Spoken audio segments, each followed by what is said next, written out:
আমার বন্ধু জলের ড্রামে সাইকেল নিয়ে কি করছে? সে কি বাড়িতে বাড়িতে জল দেওয়া কাজ করে?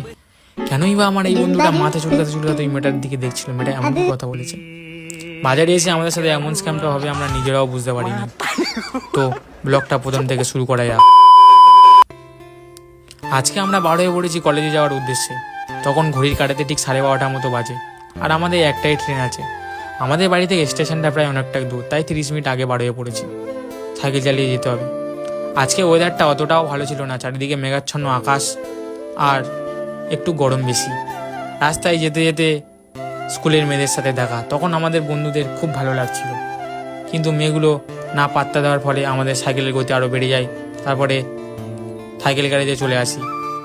সাইকেল গ্যারেজে সাইকেল রাখার পর আমরা স্টেশনে উঠলাম। স্টেশন পুরো ফাঁকা। তার কিছুক্ষণ পর ট্রেন চলে এলো।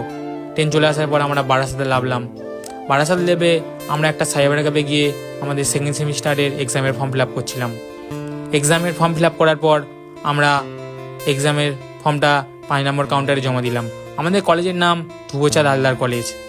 বাড়িতে যাওয়ার সময় আমার এই বন্ধুটা খাওয়ার জল নিয়ে যাচ্ছিল ড্রামে করে, আর এই বন্ধুটা ক্যামেরা অন করেছিলাম, ওই জন্য মাথা চুলকাচ্ছিল। আর ওই মেয়েটাকে চিনি না আমরা, ও মনে হচ্ছে পড়তে এসেছিলো কোনো কোচিংয়ে।